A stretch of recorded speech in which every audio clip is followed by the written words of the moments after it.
上午你也留在公司吧，你这么久都不回公司，对公司的事情一概不通。上午留在公司里，先熟悉熟悉，免得下午你连在哪里签字都不知道。长啸，我现在还能反悔吗？早知道过来吃瓜会被抓住留在公司里上班，他就不过来吃瓜了，像平时那样睡到自然醒，醒了就吃，吃了就完，多逍遥自在啊。占为笑，你可以反悔，但后果自负。你不帮着打理公司，让我能腾时间追妻，以后公司的事咱们一人管一半，我才不为你做牛做马了。杨泰若是倒闭了，大不了我回管城继承家业去，我占家大业大，需要我们继承家业的。长啸立即陪着笑脸，我不反悔，不反悔。今天我就在公司里安心上班，以后每个周五我都回公司上班，让你周五连同周末有3天时间陪伴蓝副总。平时嘛，蓝副总工作忙，你不上班的话也无所事事的，所以工作日你还是要管着公司的事。占为就是吓他一下的，哪里真的不管杨泰啊？杨泰的崛起是证明他离了家族的庇护，也能凭着自己的能力撑起一片属于自己的蓝天。一整天，占为就像带个新员工一样，带着长啸在公司各个部门走走逛逛，让长啸熟悉一下公司的情况。下午4点半，他就提前下班了，没有马上去蓝氏集团接蓝若若，而是先回家里换了衣服，又对着镜子刮干净下巴。哪怕他经常刮胡子，不让胡子长得太长，要出门要陪伴蓝若若参加同学聚会，他要以最好的精神状态面对大家，为蓝若若增光。刮过了胡子，又洗2把脸，再煮了一杯咖啡喝了，确保自己的精神状态很好，他才出门前往蓝氏集团接蓝若若下班。他到达蓝氏集团的时候，还没到下班时间。占为不像上次那样在公司门口等着，而是进了公司，在1楼的贵宾室等着蓝若若下班。哦，还买了一束花。每次过来等蓝若若下班，他都会买一大束鲜艳的玫瑰花束。蓝若若不知道占为已经过来，他都没有发信息给他，他还在开会呢，班长给他发了信息，他都还没有时间回复班长，就是到了下班的时间，他都还在会议室。这场会议拖了10几分钟才结束。会议结束后，蓝若若兄妹俩没有马上离开，等大家走后，蓝东晓对妹妹说道：若若，你明天可能要出差一趟，分公司的事，需要你过去才能处理得好。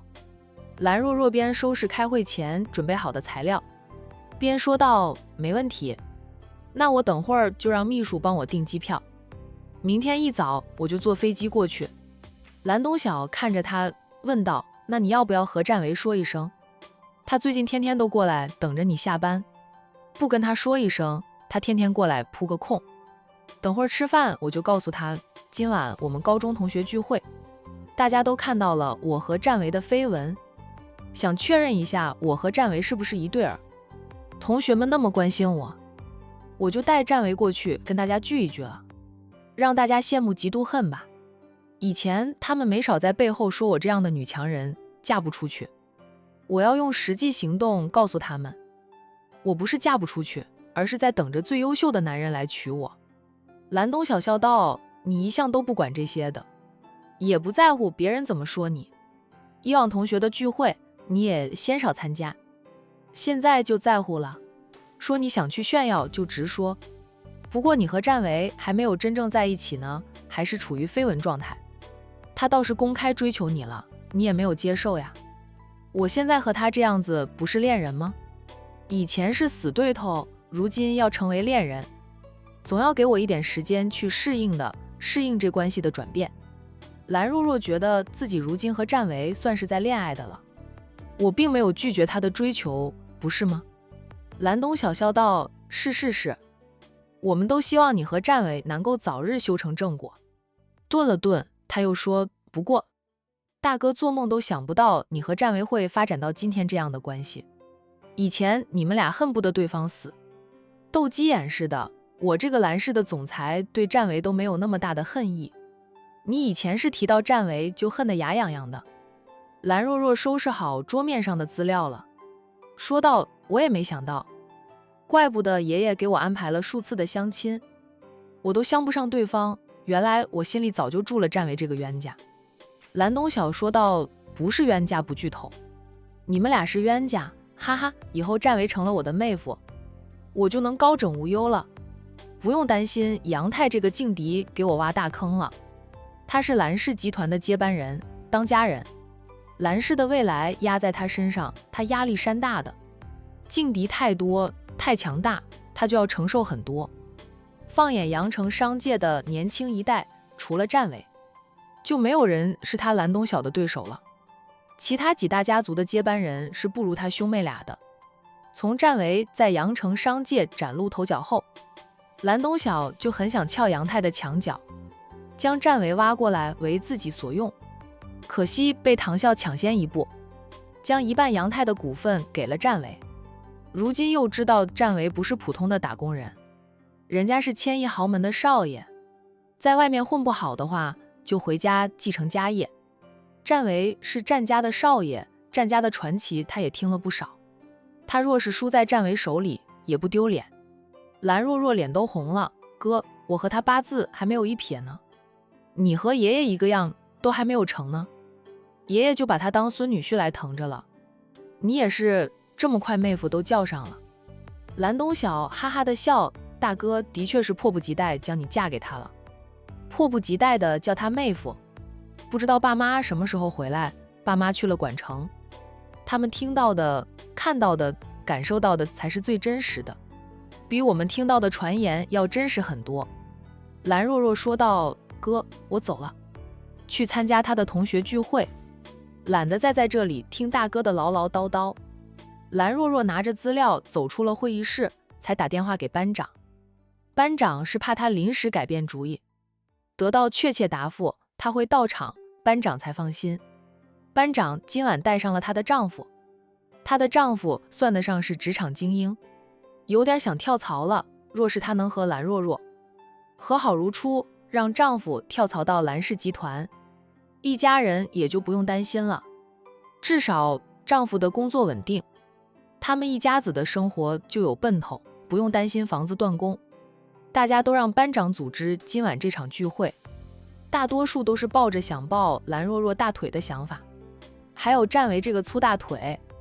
他们毕业后混得再好的，也就是职场精英或者自己创业当了小老板，而他们努力了几年，都不如蓝若若的回家继承产。有家里托底就是不一样呀。他们以前也想不到蓝若若不仅学习好，家庭背景也好。蓝若若回了一趟自己的办公室，放好文件后，打电话给战维。等战维接听电话后，他问：“战维，你下班了吗？”“我提前下班，现在你们公司1楼的贵宾室等了10几分钟。你忙完了吗？不着急的，先忙你的事，我再等等也行。”战维很是体贴地道。蓝若若有点不好意思地道：“刚才在开会，会议延迟了，拖了10几分钟，我准备下班了。”战维理解地道：“我在1楼等你，等会儿见。”蓝若若挂了电话，她也不急着下楼，而是先进了她办公室里的小休息室，在卫生间的镜子前对着镜子看了片刻，觉得自己显得有点疲惫，于是拿来了化妆品，先卸了妆后，洗了把脸，又重新化了个妆，遮掩她的疲倦。休息室里还有个柜子，柜子里有礼服、女士西装以及家居便服。蓝若若本想换上礼服的，拿下了礼服比试了一下，还是将礼服挂回了柜子里。最后她选择了家居便服，这样轻松很多。在洗手间里换了衣服，再次站在镜子前看了看，觉得现在这样状态不错，蓝若若才满意的出门。以往她不会这般在乎外表，她底子好，气质佳，随便都能碾压不少人。这一次她却在乎自己的形象，可能是她和战维再往恋人的关系转变吧。她穿着职业套装时，过于职业化，也会带给别人压迫感。礼服吗？仅是同学聚会也不必穿礼服，着家居便服自然点也是最适合的。不过是同学朋友聚会，自然一点好。蓝氏集团的人几乎都下班了。蓝若若下到1楼时，已经没有什么人了，变得安安静静的。她穿着高跟鞋，高跟鞋走路会发出响声。战维听到熟悉的高跟鞋脚步声，忙抱着花束从贵宾室出来，还轻轻地带上了贵宾室的大门。蓝氏集团晚上会有工人加班，倒是不用锁门，带上门便可以了。蓝若若快走到1楼贵宾室的时候，就看到了战维抱着花束走出来。他看到他便笑，那笑容温煦如春风，一下子就扫走了他的疲倦。没有针锋相对时，他发现他是个很有风度的人。他的笑容很治愈人，怪不得那么多的女强人喜欢他。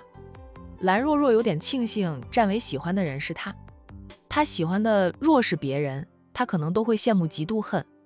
若若，下班了。战维笑着开口，那声音温厚动听。蓝若若很自然地笑了，走到他的面前，下班了，让你久等了。没事，等多久我都乐意。他将买来的花束递给蓝若若，在蓝若若接过花束时，他看着她，说道：“你这样子很好看，又很自然。我懒得回家了，一来一回的也挺费时间的，就在休息室里换了。我休息室里放有10几套的衣服，应急时换的。你换过了衣服啊？”蓝若若眼尖，看出了他换过了衣服。他还伸手摸了一下他的下巴，胡子也刮过了。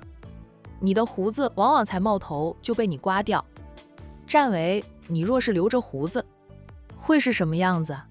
会不会遮挡你的俊美？战维也摸了摸自己的下巴，说道：“我们兄弟几个都没有留过长胡子，经常刮得干干净净的，显得帅气一点。若是留了胡子，我都怕贝贝不要我抱呢。若若，你想我留胡子？